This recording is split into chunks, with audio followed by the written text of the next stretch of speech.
Quiero darle la bienvenida en especial a todas las personas que nos visitan hoy por primera vez.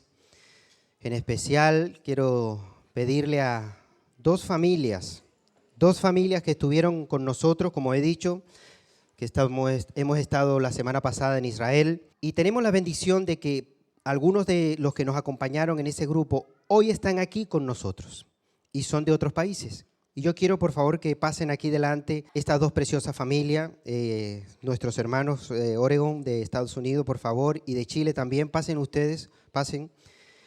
Ellos estuvieron con nosotros y van a presentarse cómo conocieron a la iglesia. Pueden subir por aquí, por este lado. ¿De dónde vienen ellos? Ya les digo, cuando nos preguntaban, ¿de dónde vienen? Y unos decían, de Chile, de Colombia, de Estados Unidos, bueno, todas partes del mundo. El grupo de nosotros era de todas partes del mundo y bueno, creo que ha sido una gran bendición. Muy bien, hermanos, preséntense. Buenas noches, hermanos. Como siempre digo, cuando yo veo hermanos en la fe, hago de cuenta que los conozco desde hace tiempo. Por supuesto, a los cantantes ya los conocemos desde hace más de 2 años, porque escuchamos las predicaciones del pastor desde hace más de la pandemia. Y ha sido para nosotros una bendición, pero tenemos doble bendición porque también tenemos una iglesia, pero estamos tristes y preocupados porque la iglesia virtual está creciendo. Quiere decir que no tienen iglesia. Y nosotros que tenemos la iglesia, a veces nos da flojera asistir y no valoramos el pastor, el sacrificio del pastor, y es más la palabra que el pastor nos da. Recordemos que el pastor siempre cuida sus ovejas y no nos dejamos cuidar nosotros. Mi nombre es Oscar Lara, mi esposa María Lara. María Lara. Somos originarios de la Ciudad de México, pero tenemos ya muchos años de residir en los Estados Unidos, en el estado de Oregon. Y tenemos la dicha de conocer esta iglesia y yo me pregunto y me digo a mí mismo, ¿cómo un lugar tan pequeño es tan conocido en todo el mundo? Que yo digo, yo me maravillo, pero ¿saben qué me maravilla más? La palabra. El Señor se da a conocer y cada vez se va a dar a conocer más y más y más. Y gusto, hermanos, en conocerles y pues os felicito porque tienen un excelente pastores, porque ya no nada más es uno, ahora ya son 2, 3, no sé cuántos más, pero pues estamos en el buen camino, en el camino del Señor, y no olvidemos su bendita palabra. Amén. Amén, gloria a Dios. No sé, ¿quieres decir algo? Pues nada más un saludo a todos y un saludo especial a mis hermanos de Oregon, mis hermanas de la iglesia, a mi pastor, que la verdad estuvimos orando mucho en nuestra iglesia por la hija del pastor. Y pues estamos muy agradecidos con el Señor de tenernos aquí, de conocer su preciosa isla y nos vamos muy contentos. Salimos el día de mañana y bueno, ¿qué más puedo decir? Amén, amén. Nos llevamos en el corazón a todos. Amén, amén, gloria a Dios. Muy bien, hermanos. Pasen aquí ustedes adelante. Gracias a Dios en esta oportunidad que Dios me da de darme un día más de vida y la bendición maravillosa de poder estar en este lugar, como decía nuestro pastor. Bueno, yo le digo nuestro porque no se hace distinción, ellos son nuestros profesores, ellos son los que nos guían, ¿cierto? Los que nos enseñan, hemos aprendido muchas cosas.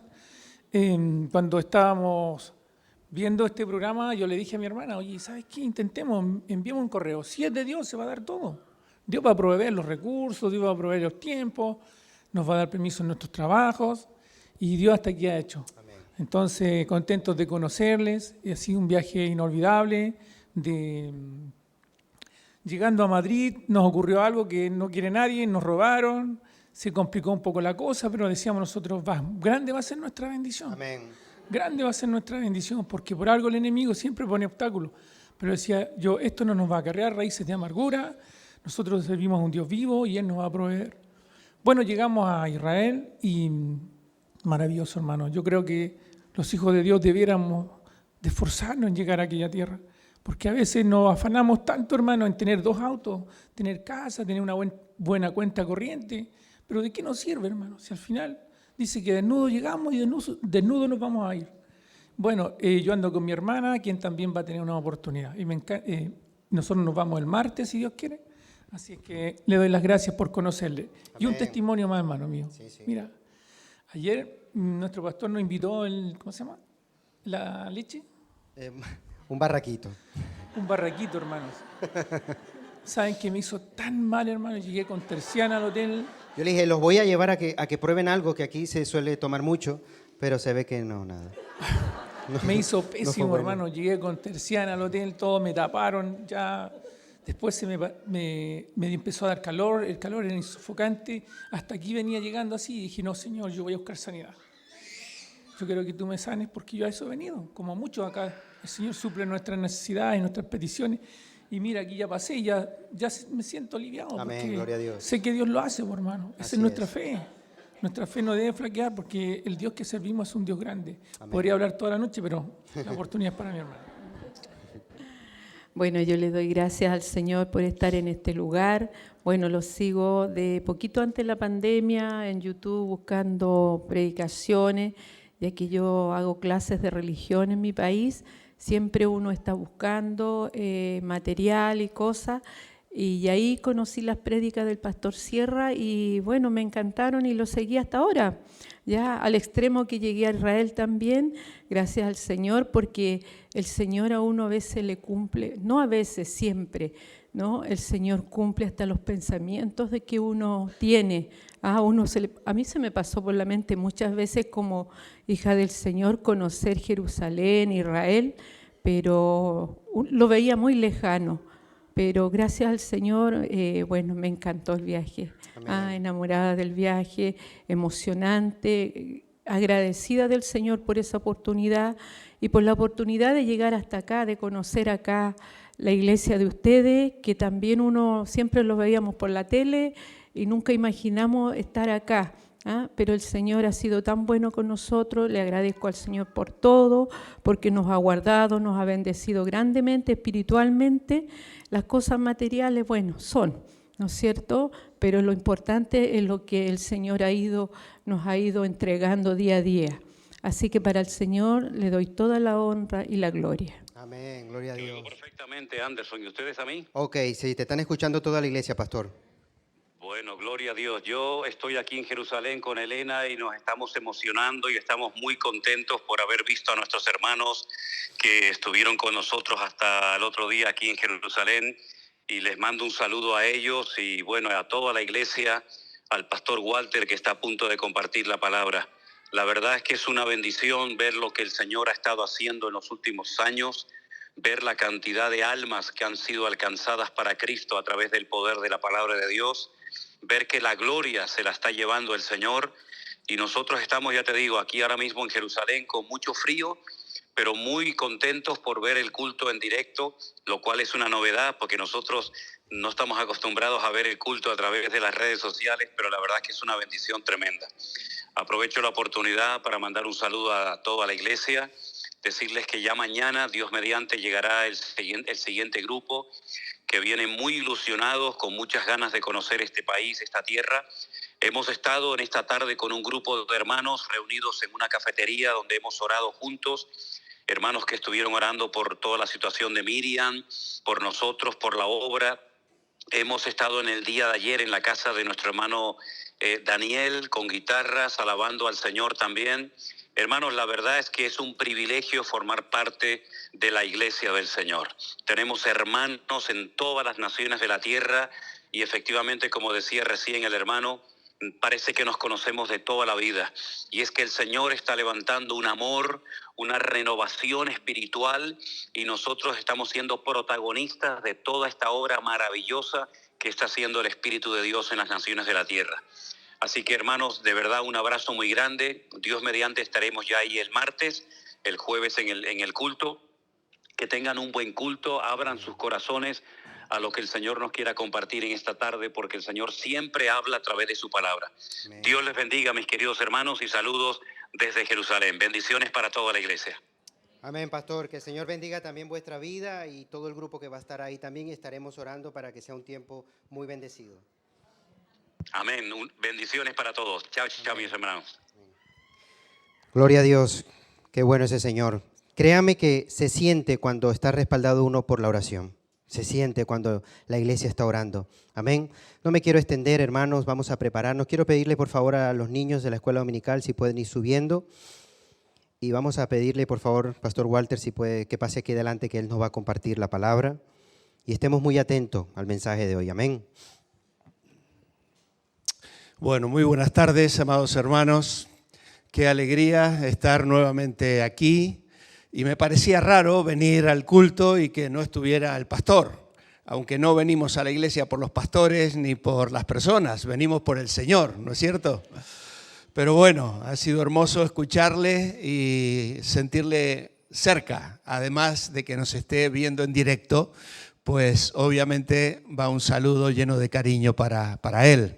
Esta mañana veíamos en directo el culto de la Iglesia Revive, allí en Galicia, donde estamos sirviendo al Señor.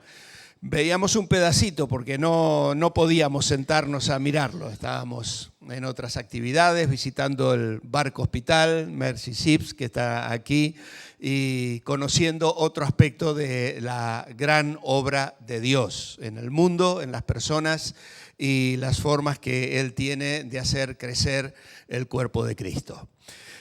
Traemos saludos de la Iglesia Revive. Ellos están orando por nosotros toda esta semana. Y sabían que íbamos a estar aquí esta tarde. Esta mañana lo anunciaron, así que supongo que alguno de los hermanos de la iglesia también estará viendo en directo, dado que lo hacen muchos habitualmente los domingos por la tarde. Nosotros tenemos el culto en la mañana, entonces los hermanos por la tarde están en casa y muchos conectan y escuchan al pastor y las actividades de esta iglesia. Así que unidos en un mismo sentir, en la amistad y el amor fraternal de la familia de Dios, vaya un saludo también para mis hermanos en Revive que nos estarán viendo esta tarde. Muy bien, hermanos, pues cuando decidimos venir, le avisé al pastor que íbamos a venir. No veníamos de ministerio, veníamos a descansar, veníamos por la invitación de una familia querida que nos quería tener en su casa y entonces comenzamos a hacer los planes y le avisé al pastor, mira, voy a estar allí tal domingo, el 5 de febrero, pero iré a la iglesia, no para predicar, iré a la iglesia. No, si tú estás ahí, ¿cómo no vas a predicar? Bueno, pues ahí comenzamos a preguntarnos qué palabra tiene el Señor para estos hermanos, para esta iglesia. Estamos observándoles, estamos admirados de verles crecer. Allí en el mes de octubre y de noviembre estuve participando en clases de liderazgo, enseñando Primera Tesalonicenses los lunes a la noche. Comenzaba a las 11 de la noche de Galicia.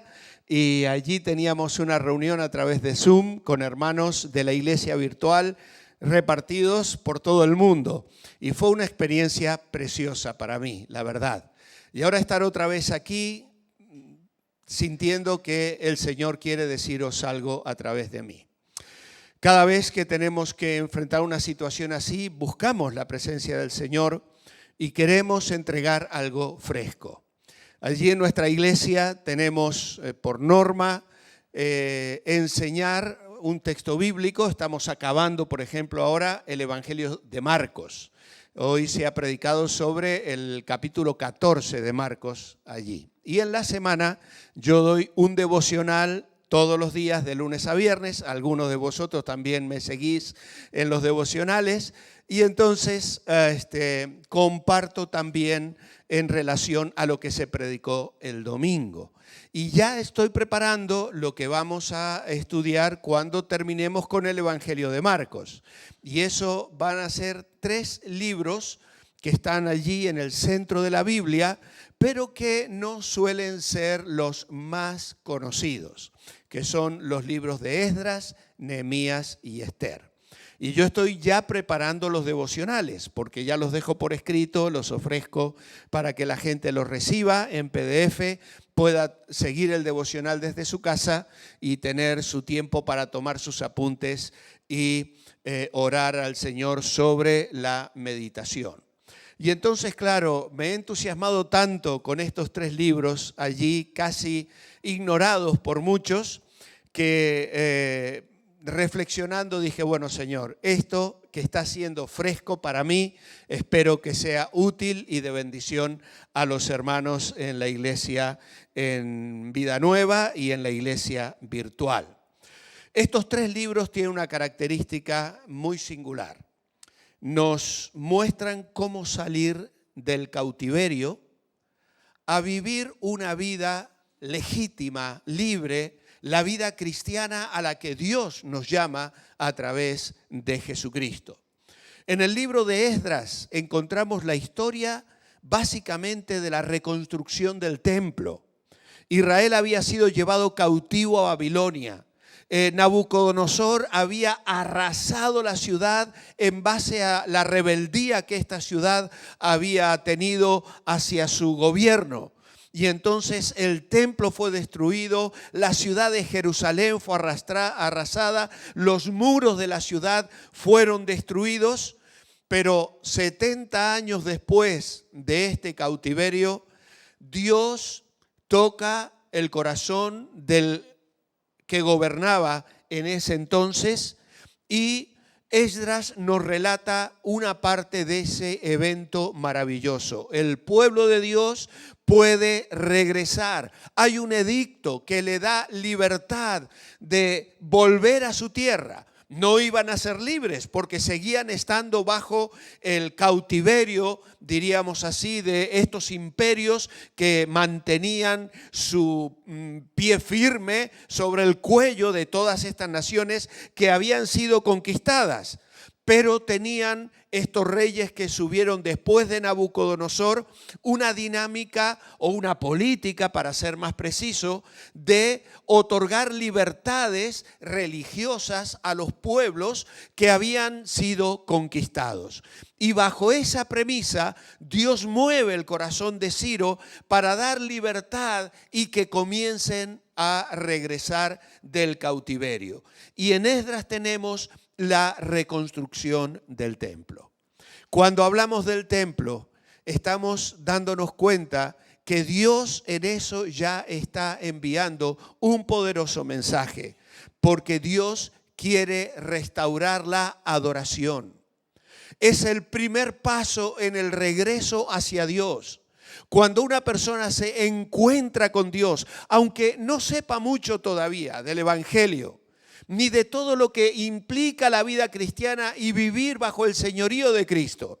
Cuando una persona acepta a Cristo como su Salvador y pone en Él su confianza, inmediatamente en ese reconocimiento, en ese acto de humildad, en el arrepentimiento por sus pecados, inicia un camino a la adoración, a la búsqueda de una comunión íntima, a una relación directa con el corazón de Dios. Es el primer paso en el regreso hacia Dios.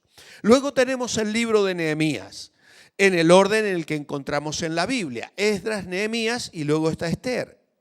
En Nehemías está la historia de la reconstrucción de los muros. Y el tema de este libro, que es el que vamos a estar meditando esta tarde, es el saber que Dios satisface nuestra necesidad de seguridad, de protección y de fortaleza. Son cosas imprescindibles en nuestra vida. De hecho, si pensáis en la alabanza que hoy hemos recibido, que nos ha guiado nuestro hermano, hablando de David y del gigante y de los enemigos y de Goliat y de los filisteos, nos damos cuenta de que el creyente libra una batalla. Vivimos en un entorno de conflicto permanente en el ámbito espiritual. Es una lucha que a nuestros ojos, a los ojos del mundo, quizá pasa desapercibida, pero no en nuestros corazones, no en nuestra vida espiritual, no en nuestra relación con Dios, donde somos tentados por el enemigo, donde hay un mundo que nos seduce, la lucha interior con el viejo hombre, la vieja naturaleza, y hay muros que reconstruir. ¿Para qué? Para vivir en seguridad, para vivir protegidos y luego para recibir la fortaleza que necesitamos para andar en la vida cristiana. Y luego está el libro de Esther, que revela allí que Dios tiene un propósito para cada uno de nosotros de forma individual. Cronológicamente, Esther entra en el medio de la historia de Esdras y Nehemías, ¿vale? Esdras comienza la reconstrucción del templo, hay un paréntesis como de 60 años y allí encajaría cronológicamente la historia de Esther. No sé cuántos conocéis la historia de Esther.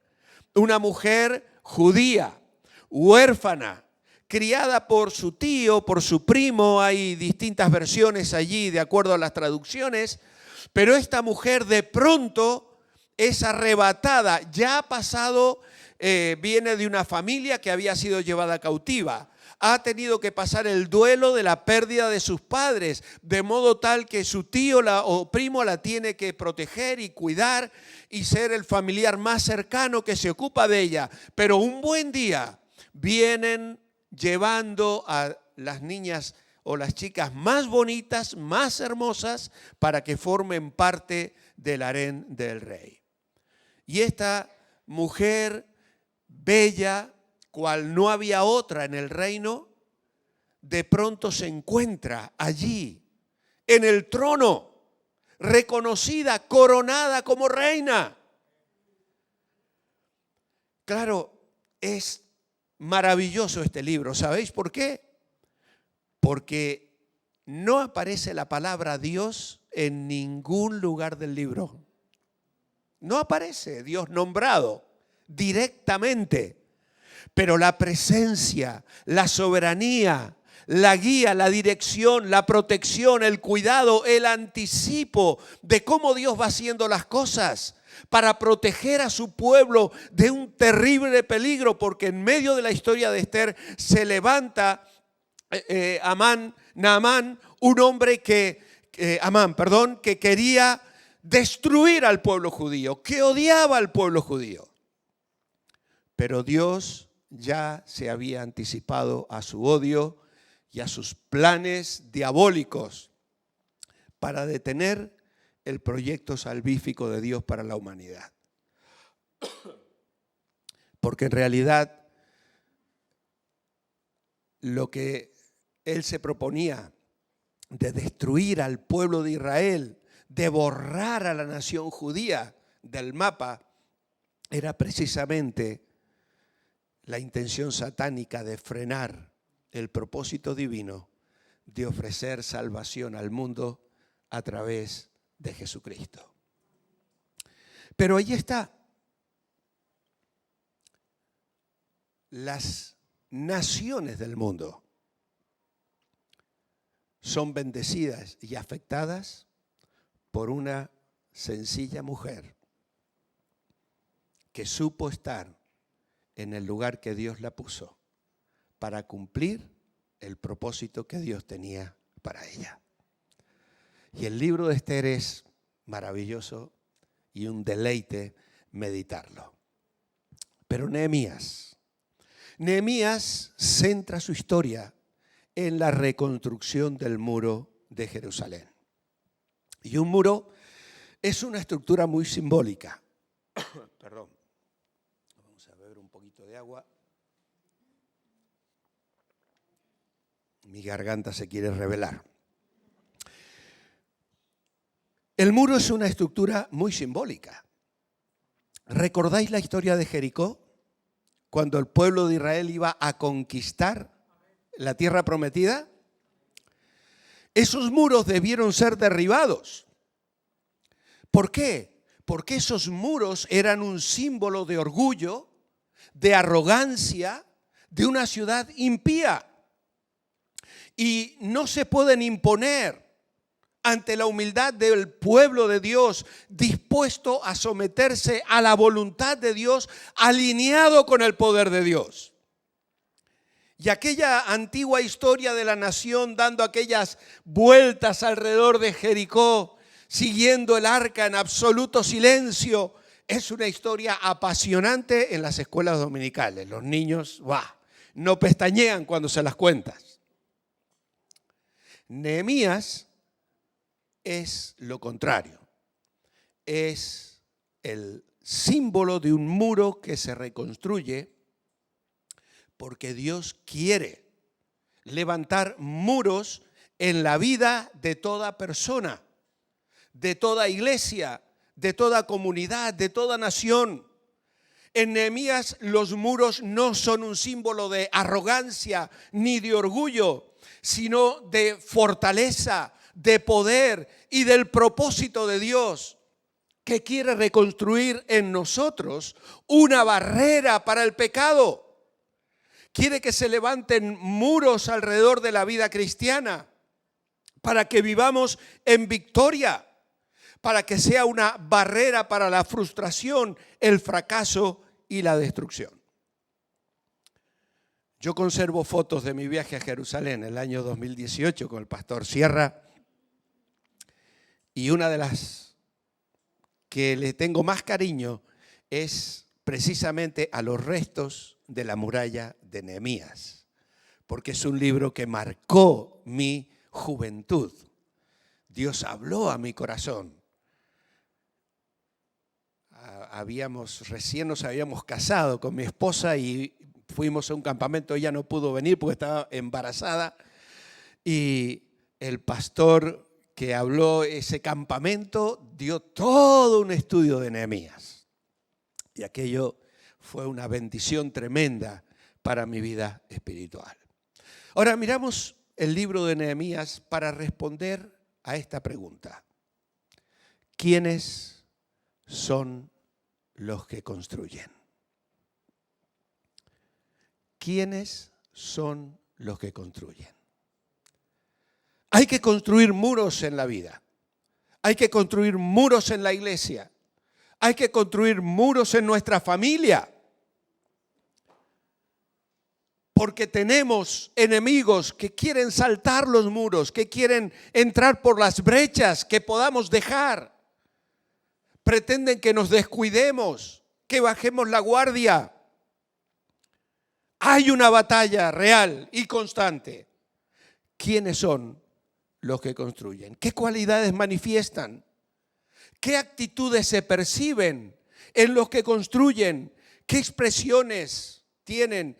¿Cómo responden ante las dificultades?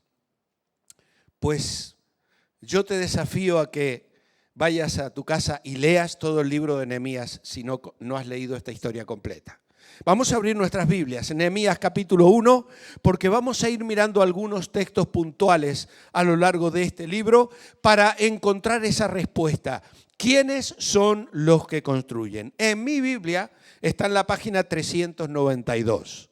En la Biblia de mi esposa era la 450 y algo. Así que, bueno, está en el centro de la Biblia, antes de Salmos, y ya de ahí podás encontrar, y antes de Job, vas a encontrar Esdras, Nehemías y Esther. ¿Quiénes son los que construyen?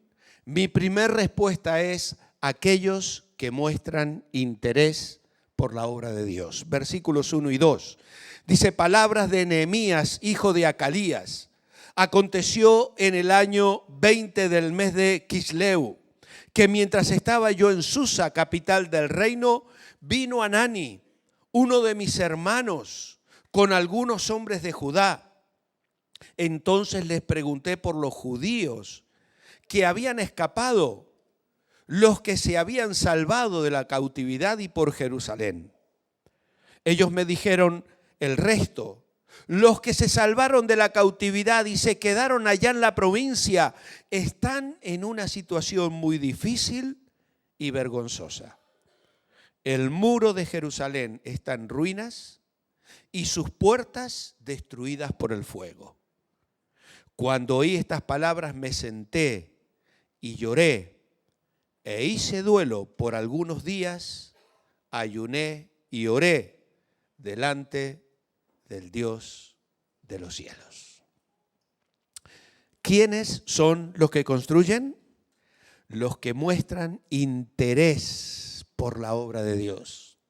Nos dice aquí que Nehemías, que aquí no tenemos la información que luego nos va a dar, que él era copero del rey, tenía la vida solucionada El copero del rey no era solamente el que se ocupaba de ponerle vino en la copa, no, era un poco más que eso. Era una persona de absoluta confianza, era casi un amigo del rey. Incluso hay quienes sugieren que era un consejero del rey. Una persona de llegar a ese puesto no debió ser nada fácil para él. Era un hombre preparado, era un hombre capaz, era un hombre culto, era un hombre que debía vivir tranquilo y con la vida arreglada, sirviendo en el sitio más alto que muchos podrían desear tener. Sin embargo, Nehemías pregunta por la situación en la cual se encontraban sus hermanos. Y pregunta por la ciudad en la que Dios había dicho que habría de estar para siempre su nombre. Dice, vino Hanani o Hananí, uno de mis hermanos, con algunos hombres de Judá. Entonces les pregunté. Y amados hermanos, una de las cosas que hace sufrir a la obra de Dios es la falta de interés en el corazón de los creyentes. Y en la raíz de la falta de interés, ¿sabéis qué está? La falta de compromiso.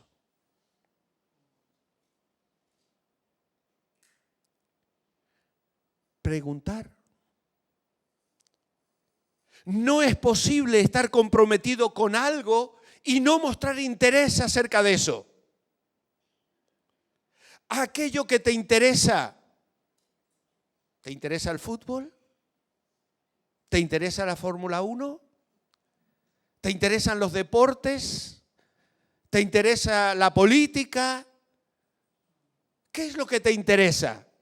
¿A qué vas todos los días y coges el móvil y buscas el periódico preferido y miras la televisión y estás buscando? ¿Por qué? Porque te interesas. Ahora, hermanos, ¿tenemos interés en la obra de Dios?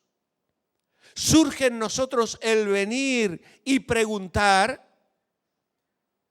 A veces los pastores nos preguntamos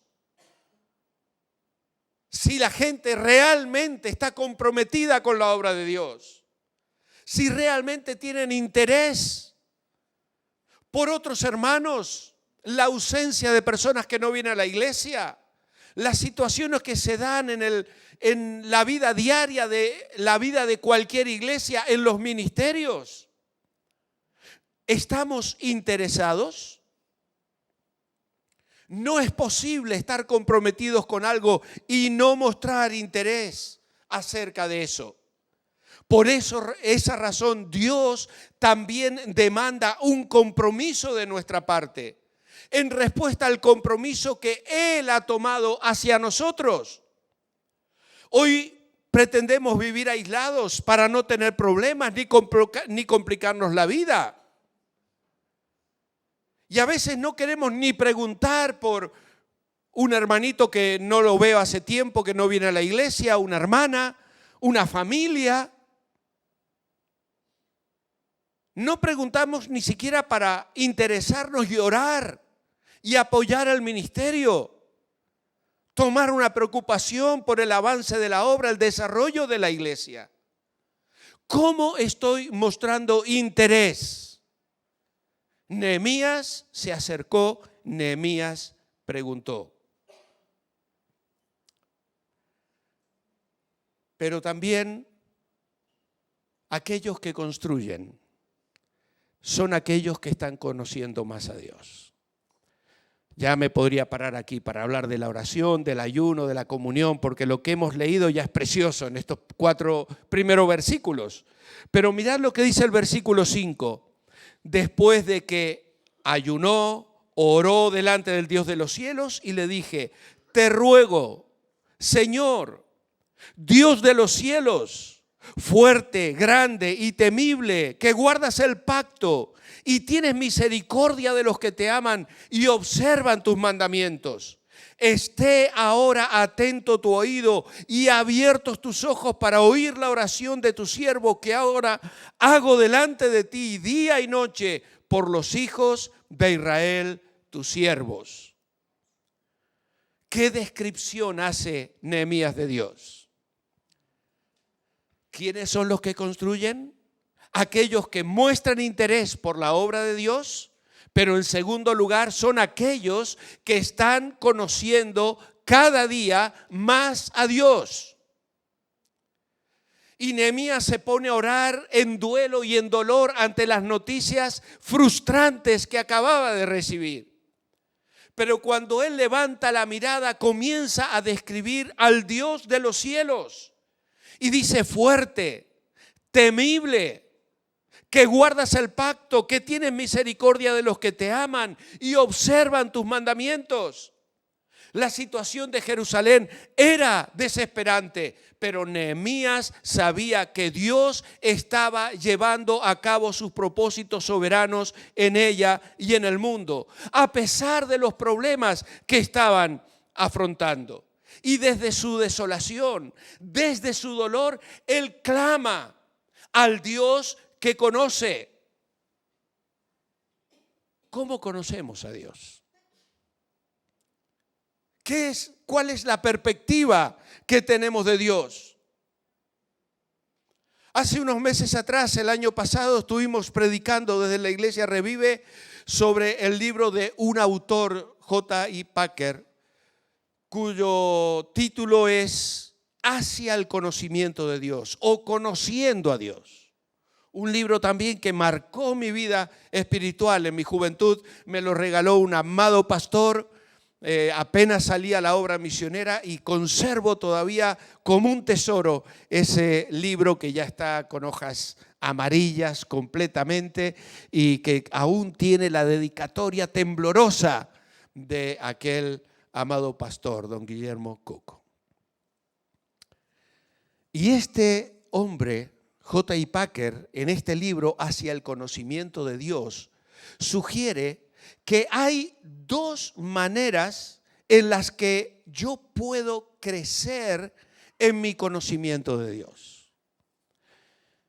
Y él sugiere eliminar de nuestros pensamientos sobre Dios limitaciones que lo puedan empequeñecer. Eliminar de nuestros pensamientos sobre Dios limitaciones que lo puedan empequeñecer. Y él sugiere allí la lectura del Salmo 139. El Salmo 139 es un salmo que habla de un Dios grande, de un Dios todopoderoso, de un Dios que te conoce. ¿A dónde me iré de tu espíritu? ¿Y a dónde huiré de tu presencia? Si subiere a los cielos, allí estás tú. Si bajare a lo más profundo, aún allí me guiará tu mano. Y luego habla del conocimiento que Dios tiene de él. Comienza el Salmo diciendo: Señor, la palabra no ha subido a mi lengua y tú ya la conoces toda, Señor.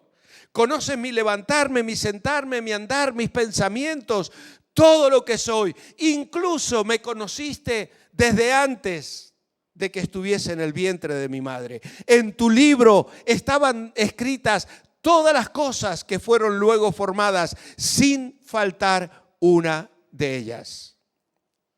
¿Conoces a Dios? ¿Qué conocimiento tenemos de Dios? Nuestro hermano nos exhortaba recién a mantener el corazón en la palabra de Dios. Aquí está el conocimiento de Dios. Es aquí donde tenemos que ir día tras día. En esa búsqueda incesante, nunca terminaremos de conocer a Dios. Siempre vamos a encontrar nuevas aristas, nuevas vertientes, su gracia, su poder, su misericordia. Lo que nos decía Anderson recién, los milagros, un Dios poderoso, un Dios capaz, un Dios para quien nada es imposible. Nada es imposible para Dios. Y hay muchas veces que vienen a nuestra mente y a nuestro corazón ideas que limitan a Dios. nos desanimamos fácilmente, bajamos la mirada fácilmente, dejamos de confiar en Él. La preocupación, la ansiedad, la depresión, cuántas luchas tenemos en nuestra vida. Y en la raíz de muchas de esas cosas está la falta de conocimiento de ese Dios todopoderoso, de quien el salmista dice: el Señor es mi luz y mi salvación. ¿De quién temeré? El Señor es la fortaleza de mi vida. ¿De quién he de atemorizarme? Salmo 27. Elimina de tu mente pensamientos que puedan empequeñecer a Dios, que le pongan límites a ese Dios de gracia, de misericordia y de poder. Pero también este autor sugiere una segunda práctica, y es compararlo con poderes y fuerzas que nos parezcan grandes. Y si queréis, Isaías 40, versículo 12. ¿Quién midió las aguas con el hueco de su mano y los cielos con su palmo? Con 3 dedos juntó el polvo de la tierra y pesó los montes con balanza y con pesas los collados. ¿Quién examinó al Espíritu del Señor o le aconsejó y enseñó? ¿A quién pidió consejo para poder discernir? ¿Quién le enseñó el camino del juicio, le dio conocimiento, le mostró la senda de la prudencia? Las naciones son para él como la gota de agua que cae del cubo, y como polvo menudo en las balanzas le son estimadas. Las islas le son como polvo que se desvanece. Verso 18. ¿Con quién compararéis a Dios? ¿A qué imagen lo asemejaréis? Y el verso 21. ¿No sabéis? ¿No habéis oído? ¿No os lo han dicho desde el principio? ¿No habéis sido enseñados desde que la tierra se fundó? Él está sentado sobre el círculo de la tierra, cuyos habitantes son como langostas. Él extiende los cielos como una cortina, los despliega como una tienda para morar. Y podríamos seguir leyendo. Son versículos preciosos que seguramente conocéis. Isaías 40. Compararlo con poderes y fuerzas que nos parezcan grandes. Ese es nuestro Dios. ¿Quiénes son los que construyen?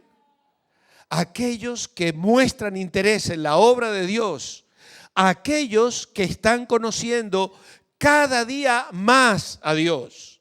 Y en ese conocimiento, en el capítulo 1 de Nehemías, puedes seguir luego leyendo. Yo no lo voy a hacer hoy porque no quiero avanzar en otra dirección, pero esta oración de Nehemías, versículo 5 al 11, es una oración llena de contenido, de un hombre espiritual, de un hombre comprometido, de un hombre que ha recibido un llamado.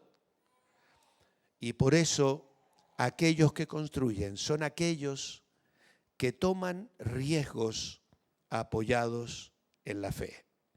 Mirad lo que dice el final de la oración, versículo 11.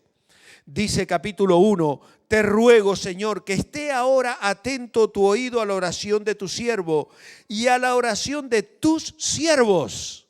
Comenzó orando solo, pero ahora no está orando solo. Hay otros que están orando con él. Porque ¿sabéis una cosa?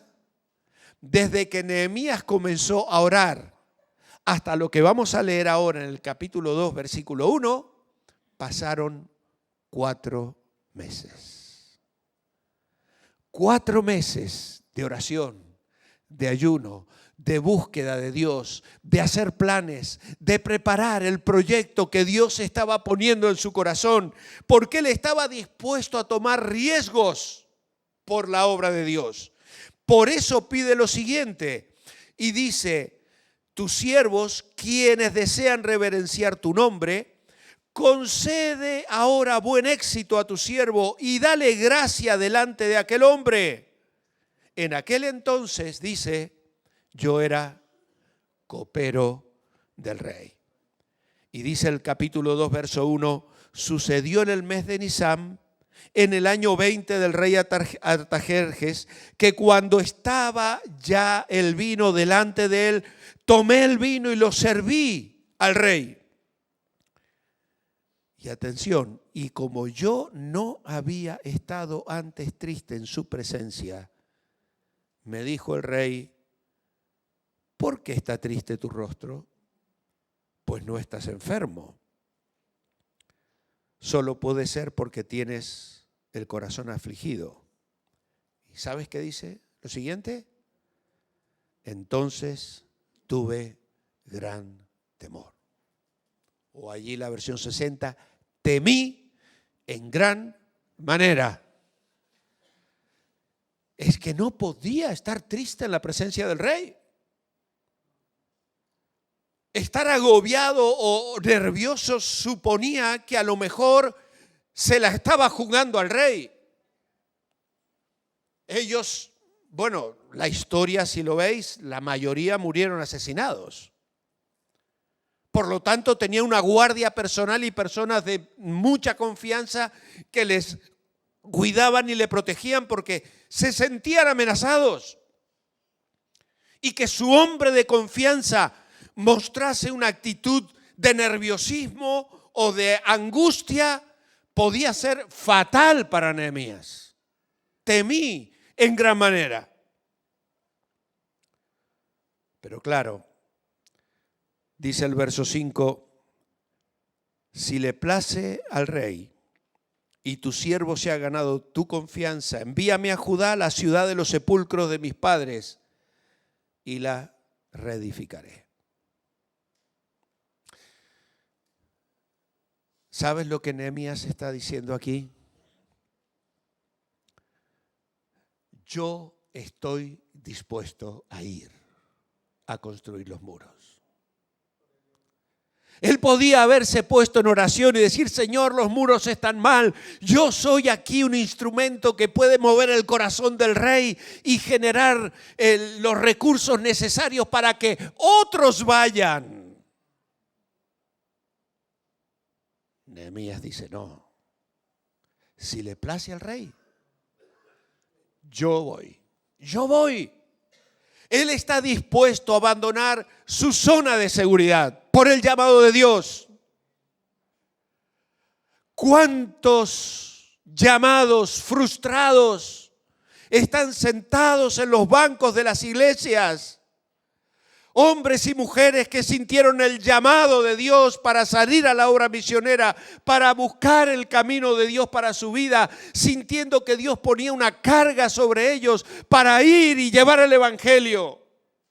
Pero las lágrimas de mamá, el llanto de papá, la ilusión de papá de que sigas una carrera universitaria o seas el que se haga cargo de la empresa familiar en el futuro, han frenado ese llamado. Y hoy son cristianos que sirven al Señor en el ambiente de la iglesia local. Y gloria a Dios porque siguen fieles y le sirven.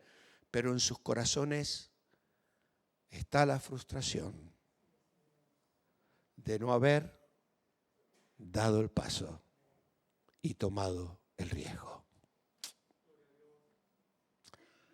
Que no sea tu experiencia. Si Dios está tocando tu vida, si Dios está llamándote al ministerio, si Dios está poniendo una carga, una visión, si Dios está trayendo un proyecto, una idea, un sueño, y hay un precio que pagar. Aquellos que construyen son los que están dispuestos a tomar riesgos. A veces no son tan grandes.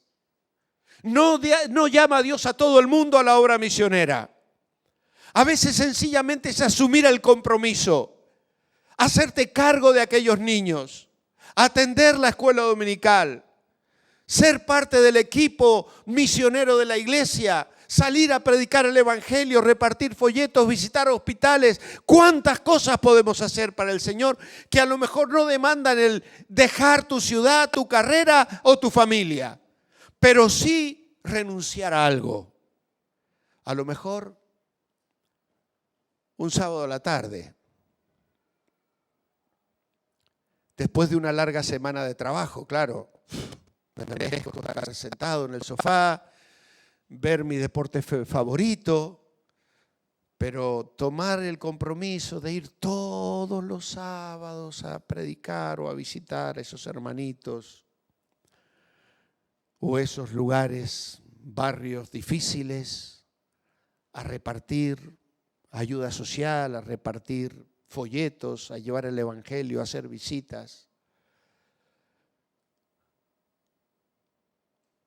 El Señor dejó las glorias del cielo para venir a buscarnos a nosotros. Y a veces nosotros no estamos dispuestos a renunciar a un pequeño capricho, a un merecido descanso de sábado a la tarde, de domingo a la tarde, lo que sea. Son aquellos que toman riesgos, pero también son aquellos que están dispuestos a enfrentar problemas. Versículo 10 dice, pero cuando lo oyeron Sanballat el horonita y Tobías el siervo amonita, les disgustó mucho que viniera alguien a procurar el bien de los hijos de Israel. Así que ahí comienza a surgir un ambiente rarillo. Hay enemigos, hay personas que les molesta que alguien venga a reconstruir los muros de Jerusalén. Mira, si estás dispuesto a trabajar para Dios, puedes estar seguro de que vas a encontrar oposición. Cuando el relato de Nehemías y la puesta en marcha de la ejecución de sus planes parece ser una historia de esas que va a tener un final feliz y exitoso en una forma inmediata, comienzan a surgir los nubarrones de la tormenta. Y en el capítulo 2, versículo 10, tenemos a dos enemigos. Os los presento, Sanballat y Tobías. Dos enemigos. Capítulo 2, versículo 19. Pero cuando lo oyeron Sanballat el horonita, Tobías el siervo amonita, y os presento el tercero, Gesem el árabe, se burlaron de nosotros y nos despreciaron. Tres enemigos. Capítulo 4, versículo 2. Oye, Dios nuestro, cómo somos objeto de su desprecio. Haz que su ofensa caiga sobre su cabeza y entrégalos por despojos en la tierra de su cautiverio.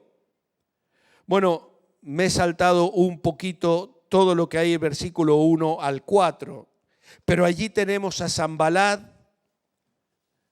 tenemos su burla. En el verso 3, a Tobías el amonita. O sea que los enemigos van creciendo. Versículo 7 dice, pero aconteció que oyeron Sanballat, Tobías, los árabes, los amonitas y los de Asdod que los muros de Jerusalén eran reparados. Así que aquí tenemos dos enemigos, tres enemigos, más enemigos, una multitud de enemigos. Capítulo 6, versículo 12. Reconocí que Dios no lo había enviado, sino que decía aquella profecía contra mí, porque Tobías y Sanballat lo habían sobornado. Así que ahora tenemos no solo una multitud de enemigos fuera, sino de adentro. De adentro, ¿por qué? Porque al diablo nunca le falta mano de obra, lamentablemente. Y luego el capítulo 6 y el versículo 17 dice, en aquellos días los principales de Judá enviaban muchas cartas a Tobías y recibían las de éste porque muchos en Judá se habían aliado con él, pues era yerno de Secanías y Johanán su hijo había tomado una mujer, etcétera, etcétera. Enemigos conjurados, creyentes carnales, creyentes carnales.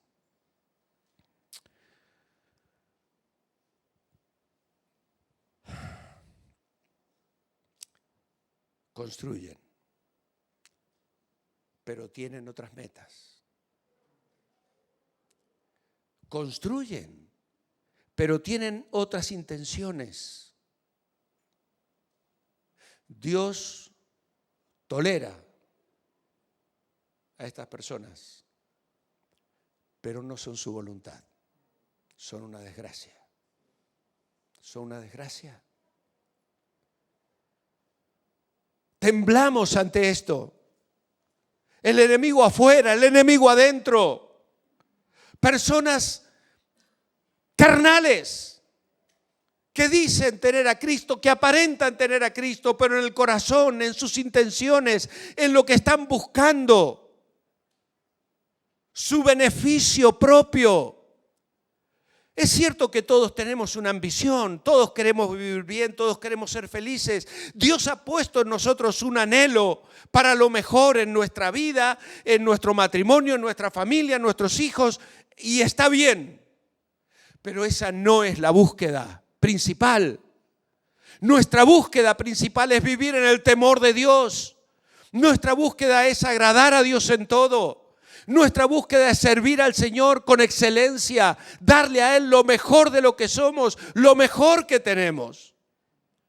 Y esto es de lo que vemos en Nehemías.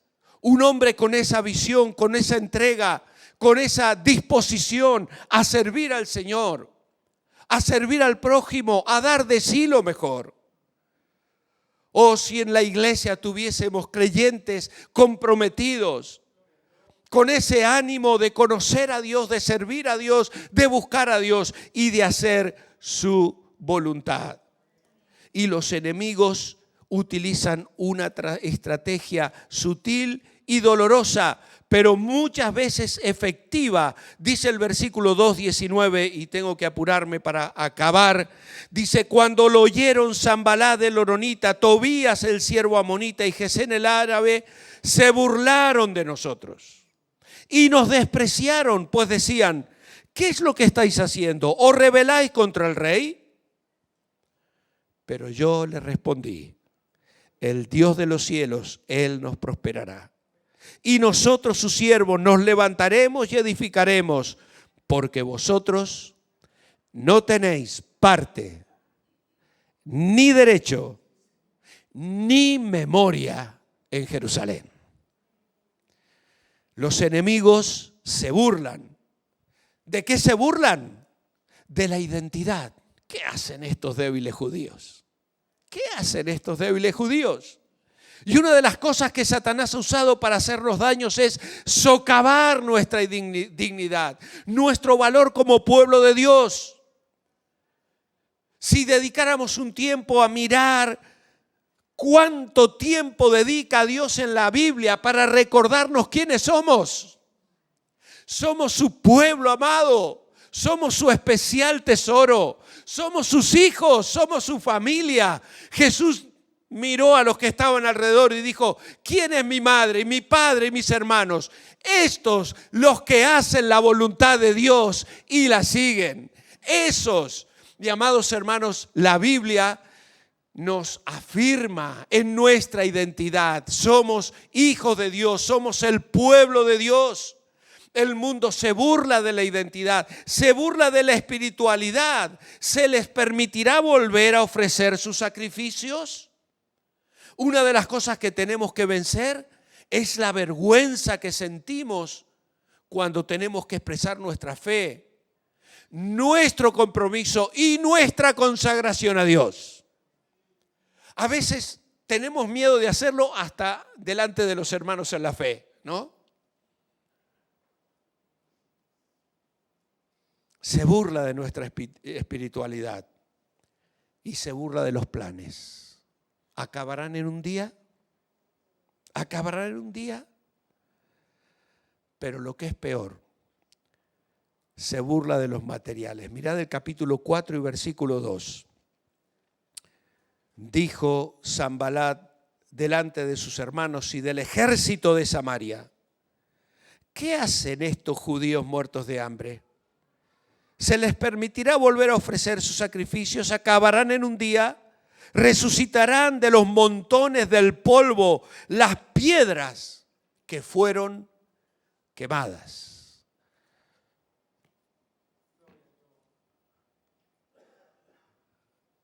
¿Sabes con qué hace Dios la obra? Con personas como tú y como yo. Dice Pablo a los Corintios, lo que el mundo ha despreciado. Personas con la vida rota, personas que miran a su pasado y podrían sentirse frustrados y de los cuales a veces el enemigo viene intentando recordar el fracaso, el pecado, los fallos que has tenido y te dice al oído y al corazón, no vales para nada, has fallado, has fracasado, te has caído. Pero Dios es un Dios que reconstruye y que utiliza las piedras quemadas. Es un Dios que resucita. Y si tú estás en esta noche y eres de esas personas que sientes que tu vida está en un estado lamentable, pues es el momento para que vengas al Señor. Es el momento para que te encuentres con Dios. Es el momento para que levantes la mirada a aquel que murió en la cruz por ti, porque vales para Él. Y para que entiendas que en esa cruz Él cargó tu frustración, cargó tu pecado, toda tu maldad y todo aquello que te ha llevado a ser una piedra quemada, polvo, de ningún valor. Pero Él lo puede tomar, lo puede restaurar y puede transformarte, darte nuevas oportunidades, tener una nueva dinámica, una nueva manera de vivir. De modo que si alguno está en Cristo, dice Pablo, nueva criatura es. Las cosas viejas pasaron, son todas hechas nuevas. ¿Resucitarán del polvo las piedras que fueron del todo quemadas? Sí, sí resucitarán. Y si eres de los que construyen, lo crees y trabajas para ello. Te levantas cada día y le dices, Señor, a lo mejor hoy me voy a encontrar con una piedra quemada y me quieras usar para compartir el mensaje de restauración, de vida y de perdón que tú tienes para nosotros. Ese es el Evangelio de salvación. Ese es el mensaje que el Señor nos da. Cuando Tobías miraba el muro, ¿sabes lo que decía? Lo que ellos construyen del muro, una zorra lo derribará. Pero él no se daba cuenta que él estaba criticando del otro lado del muro, porque el muro se estaba levantando. El muro estaba creyendo. ¿Y sabe lo otro en lo que él se equivocaba? Dice, lo que ellos construyen del muro. El constructor era Dios a través de esas personas. El muro no era de ellos, era de Dios. Era de Dios. Y en 52 días el muro fue levantado. Y la historia de Nehemías está allí para bendecir tu vida y la mía. Hay mucho más, pero el tiempo nos ha ganado y lo dejamos aquí. Nos ponemos de pie para orar a Dios y darle gracias por estas historias. Y para decirle en oración, Señor, yo quiero ser de los que construyen. No quiero ser de los que derriban. No quiero ser de los que se quedan del otro lado del muro. Yo quiero ser de aquellos que muestran interés, de aquellos que conocen a Dios, de aquellos que toman riesgos apoyados en la fe. Amado Padre, tú conoces el corazón de cada uno de los presentes, de los que nos están escuchando también a través de estos medios de comunicación. Gracias Señor por tu palabra. Gracias Señor porque tú nos llamas a ser de los que construyen. Queremos Señor mostrar interés. Queremos, Señor, poner nuestros corazones a tus pies. Queremos, Señor, levantar nuestros ojos para conocerte más a ti cada día. Queremos, Señor, que obres en nuestra vida con amor y poder. Y aunque el mundo se burle, aunque el mundo nos menosprecie, aunque el mundo nos considere piedras quemadas, mero polvo sin valor, gracias, Señor, porque diste a tu Hijo en la cruz del Calvario por cada uno de nosotros. Y si hay entre nosotros alguna persona que se ha sentido así, todavía no ha recibido el don del perdón y la vida eterna, y ha confiado en Cristo como su Salvador personal, tal vez este sea el momento oportuno para que pueda abrir su corazón y decirle: Señor, ven a mí. Resucítame, haz algo nuevo en mi vida, Señor. Transforma mi experiencia de frustración, de pecado, de tristeza y de dolor. Hazme una nueva criatura, Señor. Cambia mi vida, cambia mi corazón. Te alabo y te bendecimos, Señor. Te adoramos y te alabamos. Queremos ser de los que construyen para tu gloria. Amén.